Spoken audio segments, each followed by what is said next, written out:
Selamat siang pemirsa, bersama saya Syahna Suartono kembali menemani Anda tentunya di Biz Update. Waktunya kita ngobrol tentang bisnis dan ekonomi up to date. Karena pas banget jam makan siang, mungkin pemirsa udah mikirin nih mau makan apa ya kira-kira. Jangan khawatir karena Biz Update punya satu referensi makanan kekinian yang juga bisa menjadi ide bisnis untuk Anda. Kalau penasaran, kita akan langsung lihat, ini dia informasinya.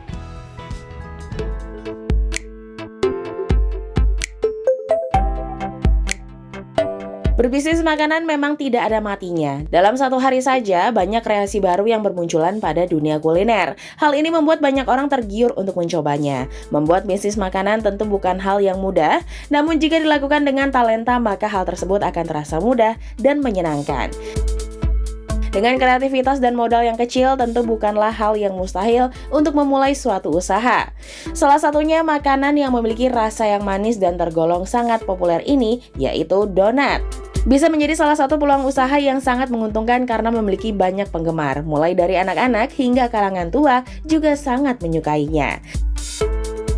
Donat memiliki bentuk original yang bulat dengan lubang di tengahnya. Namun agar lebih menarik, tentu Anda juga bisa membuat donat ini dengan topping yang beraneka rasa seperti coklat, stroberi, durian, mangga, dan berbagai rasa lainnya. Anda bisa berkreasi sesuai keinginan dan membuatnya menjadi lebih menarik agar para pembeli tertarik untuk mencoba kue donat yang Anda jajakan.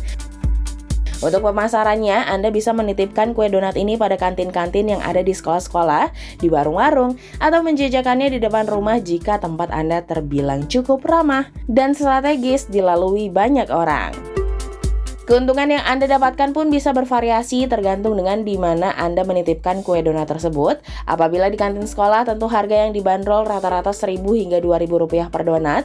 Namun jika Anda bisa menjualnya di tempat yang lebih bergengsi seperti mall atau supermarket, tentu harga jualnya juga bisa lebih mahal, berkisar antara Rp5.000 hingga Rp10.000 per donatnya. Dengan bahan dan cara pembuatan yang tidak beda jauh, Anda bisa meraup untung yang jauh lebih besar.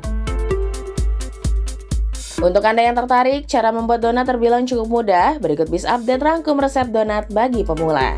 Bahan-bahan yang harus disiapkan antara lain adalah 1 sendok makan susu bubuk, 1 butir kuning telur, 50 gram margarin yang dicairkan, 125 ml air hangat, 3 gram ragi instan, 2 sendok makan gula pasir, setengah sendok teh garam, dan 250 gram tepung terigu.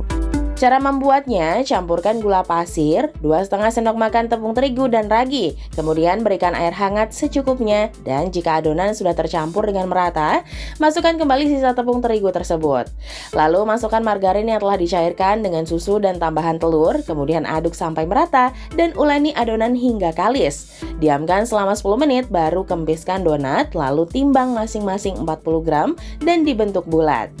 Kemudian diamkan selama 45 hingga 60 menit sampai adonan mengembang. Setelah itu dapat digoreng pada minyak panas sampai matang dan hiasi sesuai selera. Nah, bagaimana pemirsa? Apakah Anda tertarik mencoba bisnis donat rumahan ini? Atau hanya akan membuatnya sebagai cemilan manis selama di rumah saja? Selamat mencoba!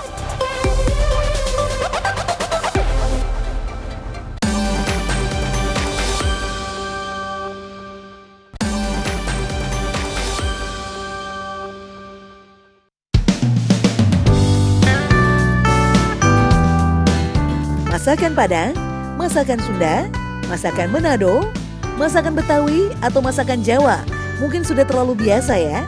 Namun apa jadinya jika ada yang menjual masakan khas Maluku? Wow, mungkin ini masih sangat jarang ya. Namun jangan salah, ternyata masakan khas Maluku ini sudah mulai diadaptasi. Bahkan dari musisi tanah air sekelas Rido Slang dan Marcelo. Keduanya mencoba peruntungan dengan membuka bisnis kuliner khas Maluku yang bernama Warung Katong, yang berlokasi di kawasan Setiabudi. Warung ini diharapkan mampu mengangkat budaya Maluku yang sangat kaya dengan kulinernya. Nah, bagi Anda yang ingin mencoba peruntungan dengan membuka bisnis kuliner khas Maluku, Biz Update telah merangkum beberapa masakan khas Maluku yang wajib Anda coba dan jual sebagai referensi Anda. Salah satu kuliner khas Maluku yang cukup mendunia adalah papeda. Makanan khas Ambon yang terbuat dari sagu dengan cita rasa tawar menyerupai lem. Papeda juga sering dijadikan makanan pengganti nasi. Namun jangan salah, rasa tawar ini justru memberikan sensasi dingin di dalam perut. Di Ambon sendiri, papeda biasanya dinikmati dengan makanan pendamping lainnya seperti ikan kuah kuning. Tidak salah jika papeda sangat cocok dijadikan salah satu ide bisnis kuliner khas Maluku. Bagi Anda para pecinta ikan, pasti harus coba kuliner Ambon ikan asar dan sambal colo-colo. Bahkan para pecinta kuliner menyebut kedua makanan ini merupakan jodoh yang tepat. Sambal colo-colo sendiri terbuat dari bawang merah, cabai rawit, tomat, dan jeruk nipis diiris tipis dan dicampur menjadi satu wadah yang diberi kecap manis. Menu ini tentu saja sangat menggugah selera, apalagi untuk dijadikan menu makan siang serta nasi hangat. Tadi gue nanya, katanya kemarin sebelum pandemi itu satu hari Sabtu Minggu tuh bisa habis sampai 250 porsi. Dibayangkan Sabtu Minggu dia kalau lagi rame-ramenya itu bisa sampai 250 porsi dan habis sekitar 11 sampai 15 liter beras nasi kuning. Bagi orang Ambon yang kelaparan saat tengah malam, mungkin tidak berpikir untuk pergi ke tempat makan siap saji. Hal ini karena ada nasi kuning Bagadang yang menjadi salah satu menu andalan. Mengapa disebut nasi kuning Bagadang? Karena makanan ini hanya bisa disajikan pada pukul 7 malam hingga 3 pagi. Nasi kuning Bagadang ini terkenal karena cita rasanya serta menu pelengkap berupa ikan, serundeng, acar, sambal goreng, sambal mentah, ayam goreng, perkedel. Sangat tepat menjadi ide bisnis kuliner malam yang cocok bagi perut-perut malam yang kelaparan. Selain menu makanan berat, Ambon juga terkenal dengan makanan lainnya yang tidak kalah menggugah selera. Salah satunya pisang asar. Kuliner ini sangat cocok disantap di kala santai, sambil ditemani kopi atau teh. Selain itu, umat muslim Ambon juga menjadikan pisang asar sebagai menu cemilan saat berbuka puasa. Berbeda dengan olahan pisang pada umumnya yang biasanya digoreng atau direbus, pisang asar ini dimasak dengan cara dipanggang dalam oven. Sepintas hampir mirip dengan pisang bakar ya, namun pisang asar memiliki rasa yang lebih gurih daripada pisang bakar. Itu dia beberapa ide kuliner khas Maluku yang bisa menjadi referensi ide usaha Anda. Semoga berhasil ya.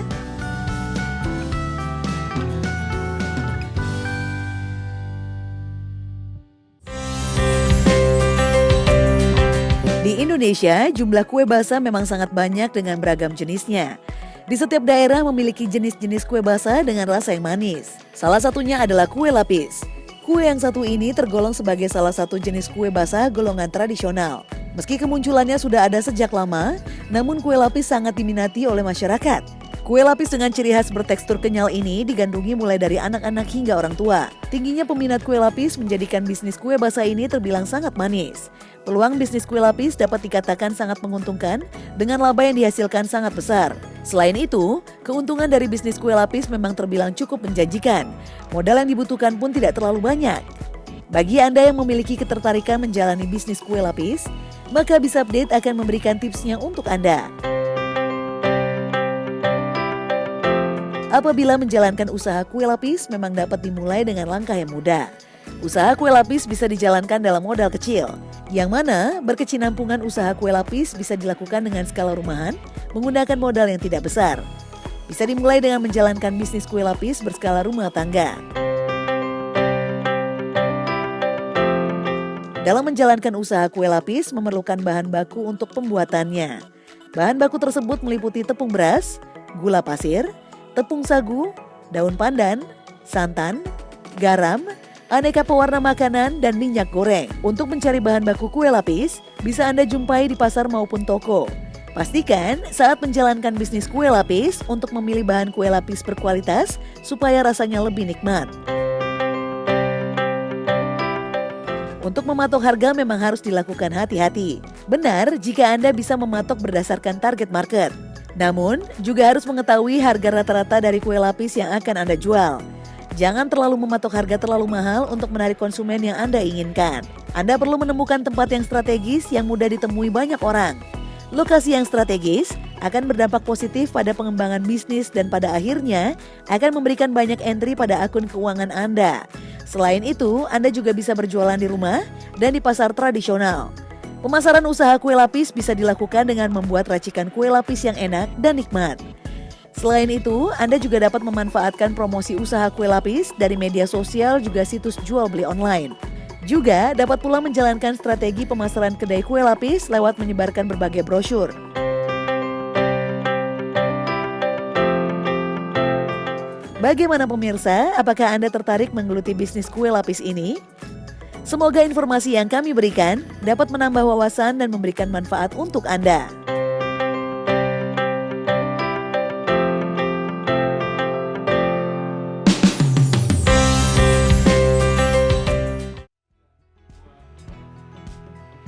Nah itu dia, selain rasanya yang manis, kue lapis juga ternyata bisa mendatangkan keuntungan yang berlapis-lapis seperti bentuknya ya.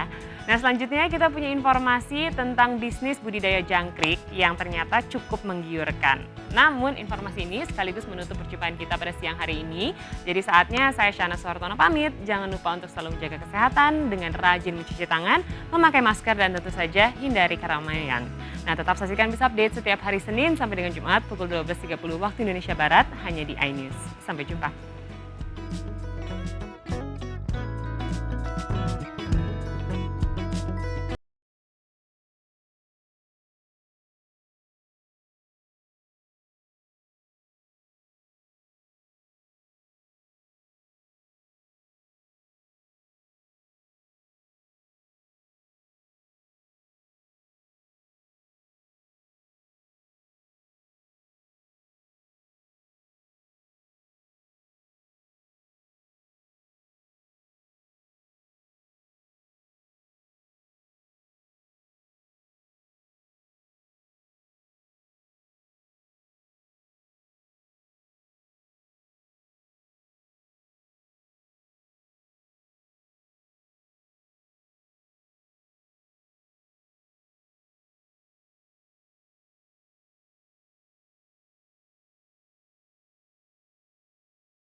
Atau tidak cacat, gesit, dan memiliki warna yang mengkilap.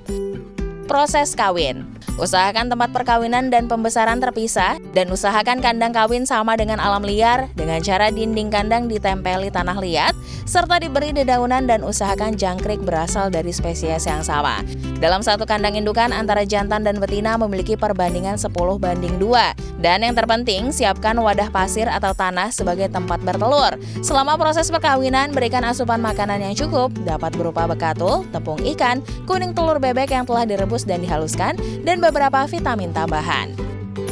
Proses panen. Jangkrik akan bertelur selama 7-10 hari sejak perkawinan dan 5 hari setelah bertelur, pisahkan telur dan indukan. Setelah menetas, jangkrik kecil sudah bisa dijual hanya setelah berusia 30 hari. Inilah pentingnya untuk mencatat setiap proses budidaya.